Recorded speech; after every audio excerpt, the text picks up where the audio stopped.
Hello, ladies and germs. I recorded a video last night with the topic being continued shutdowns, the continued mask laws. I recorded it last night and I was going to post it today. I never gotten around to editing. And I still will post it at some later date, but something else came up that is more important for the time being. You know, I think the division, this is a little bit off topic, but the division in our country, the polarization, has two main causes. One which is talked about a lot, and one which isn't.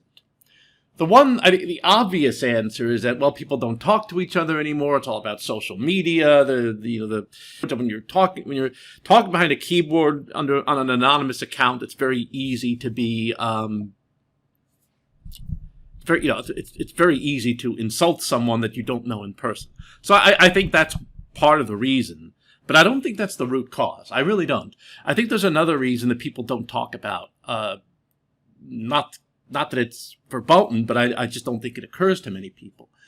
And that is that government has become such a big force in our lives. And, you know, I mean, I'm a libertarian. The less government, the better, in most cases. When the government reaches into your life the way they do, with all the laws and all the, regulations and all the new taxes and all the new things you got to do and all things you can't do, and the mask laws and the shutdowns, it's the government getting into your life. Now I'm not gonna go into whether that's a good or bad thing right now. But the point is, when government is such a huge part of our lives, how do you avoid politics?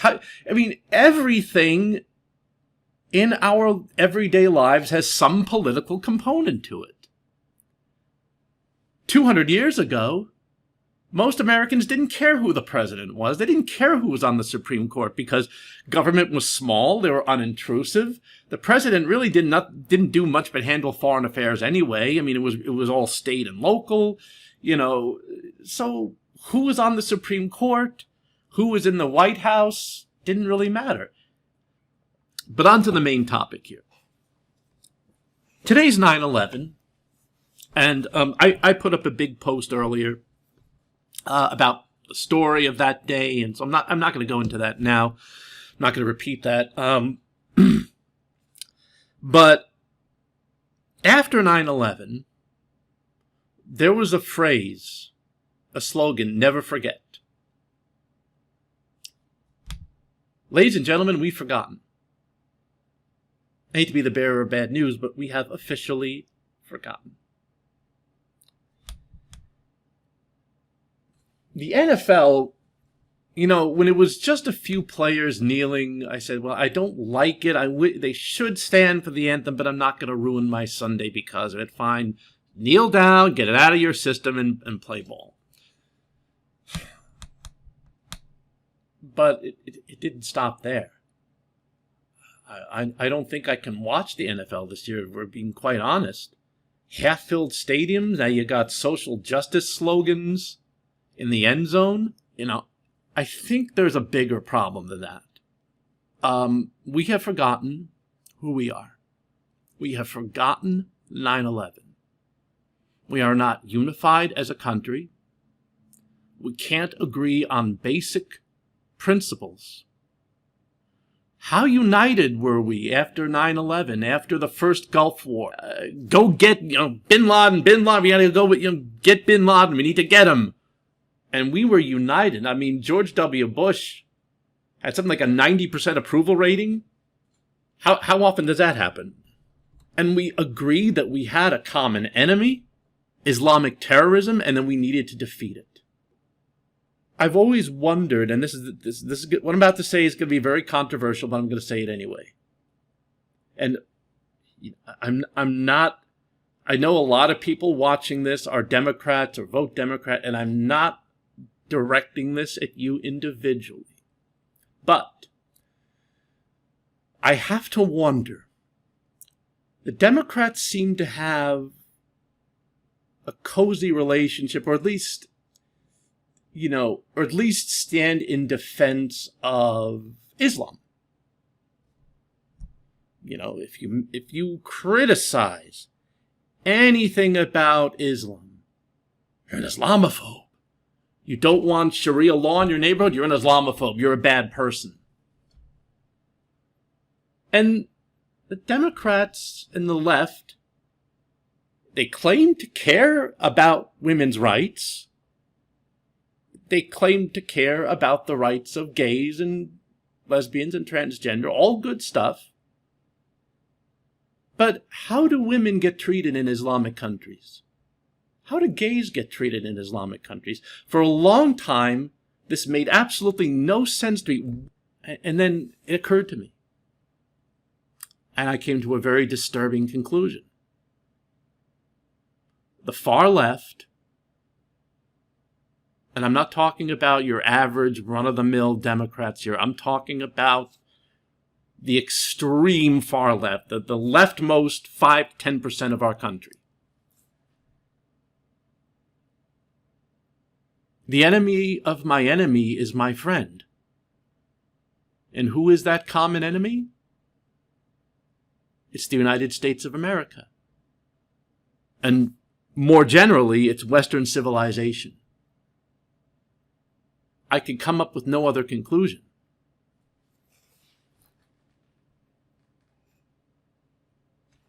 We have forgotten who we are. We have forgotten our history. We have forgotten our culture, our past. How many people watching this can honestly say they've ever read the Constitution? I know it sounds silly and arcane. Yeah, it's only the cornerstone of our very government, so forgive me. But how many people can honestly say they've read it? And people, especially the younger generation, they reject capitalism in favor of socialism. They think America's evil, America's racist, America's white supremacist, the 1619 Project, we were founded on white supremacy, which is ridiculous. America got rid of slavery. No thanks to the Democrat Party. We didn't start slavery in the Western Hemisphere. We just ended it. So I don't like these, and you see this kneeling. To be honest, I don't blame the players themselves. I think they've been educated by a system that's told them to hate everything. To hate our flag, to hate our country. America was never great. Everyone's a white supremacist. It's white privilege. If I can't get every bit of inequality is the white person's fault, or white privilege, or it's Trump's fault. They don't teach history in schools anymore. At least not proper history. They don't teach civics. And, historic inequality. Yes, we have had historic inequality here. It was a horrible thing. And we ended it. But in the year 2020,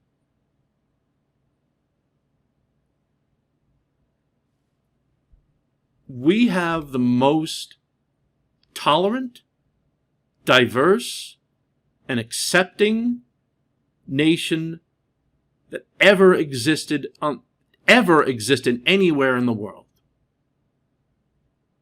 Anyone can be whatever or whoever they want to be. I am sick of hearing that about this racial divide and, you just got what you are because of white privilege and everything's about racism. Look, if this were Alabama in 1955, I might agree with that, but come on. This is... Tell me any group that is prevented by law from achieving whatever the hell they want to achieve. We've forgotten our history.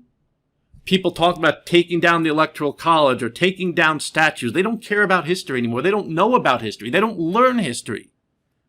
Some of these statues, it started out with just Confederate soldiers. Okay, you can make an argument for that if it happens the proper way. You know, the town or state gets together and says, okay, maybe we should move this statue. But it's gotten out of control. I mean, they're taking down statues of Lincoln. They're taking down statues of George Washington. They're taking down statues, I think they were taking down statues of Frederick Douglass. They don't know what the hell they're doing. They don't know anything about history. They don't know anything about civics. They don't know anything about our government, our Constitution. They don't know anything about economics. They think the world owes them free stuff. And they don't, oh, we'll just pay for it by taxing the rich some more. No, you won't. But that's a separate topic. They believe they're entitled. They've been taught by a school system that no longer teaches history, that no longer teaches civics, that teaches them what to think, not how to think. We can't have discourse. We can't have discourse anymore. I mean, I know that there's no one watching this who believes, whatever you might think of our president, there's no one watching this who believes that a Trump supporter deserves to get beaten, chased out in the streets, and beaten within an inch of his life just for wearing a MAGA hat. And if there is, please unfriend me right now. I hope I don't know anyone like that. No matter where you might be politically. But there's only one correct opinion these days. And you see it with the climate change argument. You see it with the masks. You see it with the shutdowns. If you dare to question the prevailing narrative, you are anti-science, you are a racist, you're this, you're that. There is a culture war where you're not allowed to have certain opinions anymore. You see what's going on in social media. There's a total breakdown of civility. And don't tell me it's Trump's fault. Don't even go, no matter what you might think of him, that you know that's baloney. Okay? The lack of civility, I think, comes from, well, partly, as I said earlier, about the increase of government, but I think it just, you know, we think it's okay. The other side cannot just be wrong. The other side is now evil.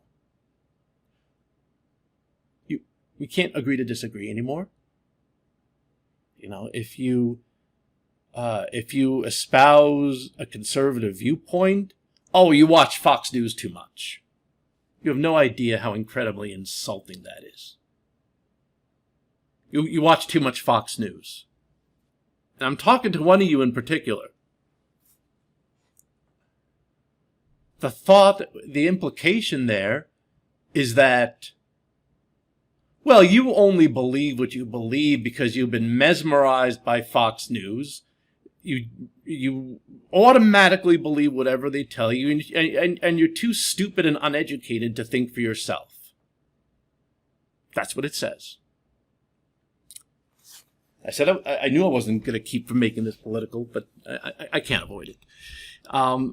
But to wrap up, I'm really, really worried about the future of this country because we can't agree on the basics anymore. We can't agree on the goodness of our country. We can't agree that capitalism works. We can't agree that we have, you know, I'm not saying there's no racism here, but that we have a very tolerant society compared to, compared to many other countries. we can't agree, if we can't even agree that America is a good place, how are we going to agree on anything else? Political strife is nothing new. You go back to the founding days, and you had John Adams and Thomas Jefferson were always fighting about things. But I want to point out a very important difference. Okay, they both had the same desires for America. They just disagreed on the best way for that to make that happen. They believed in the goodness of our country. They believed in freedom. They believed that we were a force for, we could be a force for good in the world. So they agreed on fundamental things. We don't agree on that anymore. We can't even agree to disagree. Our cities are on fire. Literally. We're being locked down, told what to wear, told what to think, told what not to think. Any dissension is suppressed.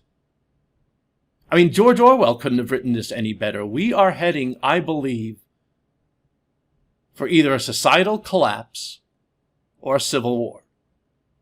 No matter what you might feel toward a president, toward a party, toward a politician, no matter how ill you might feel toward that person, we were always able to be civil about it. We were always able to see the good in the bad and see the bad in the good. We can't do that anymore.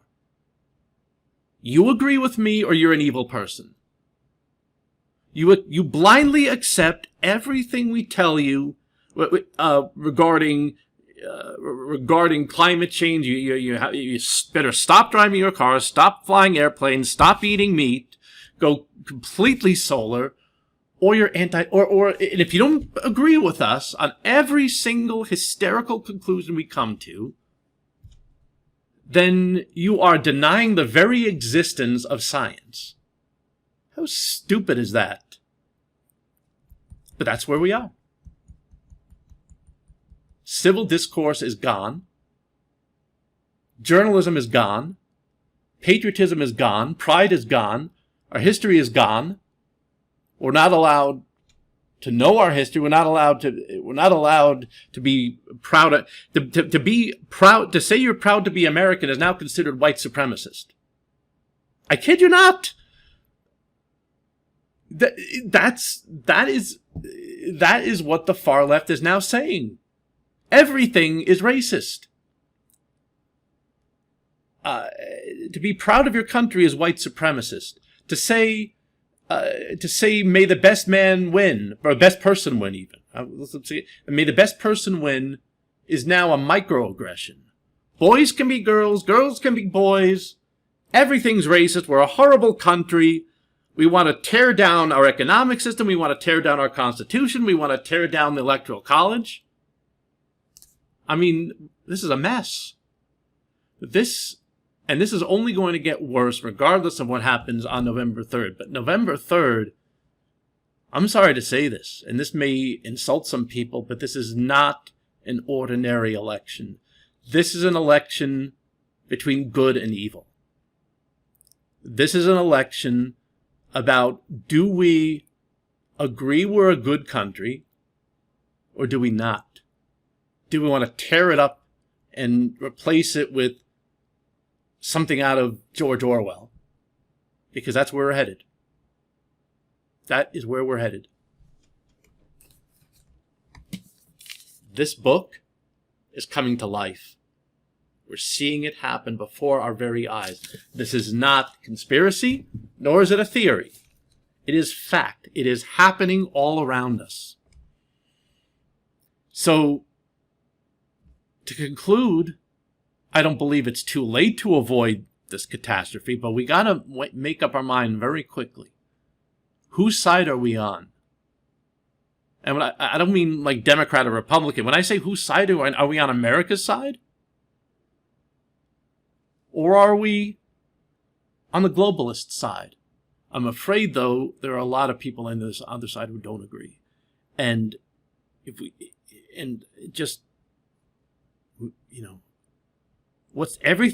I see everything that's good about this country collapsing.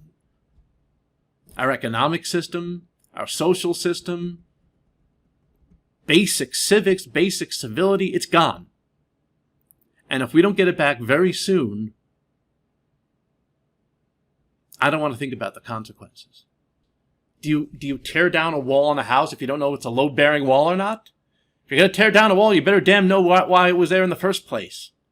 If you're going to start messing with our way of life, the way we've done things for 200 years, you better know why it's there to begin with. And we're uneducated as a country. We don't know who we are. We don't know where we came from. We don't care. All we know is that everything about us is bad. Everything about us is white supremacist. We're a racist country. We're a horrible country. We're founded on slavery, the 1619 Project. Everything about America is bad. You need to be miserable. You need to hate your life. COVID's going to be the end of us. Our country's going down. It's all our president's fault. And just do what we say because we're the government and we know what's best for you. Well, that's not how it works. I want to believe, I want to be positive, but every day I'm seeing less and less reason to do that. Our sports leagues don't honor our sports leagues, don't honor our flag. It's okay to kneel. It's okay to protest. On 9/11, NBA players kneeling. On 9/11. Can't fully blame them in that they've been brought up in a system. If you're brought up in a system where you're have it drilled into your head every day how horrible this country is and how horrible white people are and how oppressed you are. Yeah, I guess, I don't know how I would think. Maybe I would kneel too under those circumstances. But I mean, we have to stop hating who we are and get united. And I think there are too many people out there in power who want us to hate each other, who want us to be divided. And the resident at 1600 Pennsylvania Avenue ain't one of them.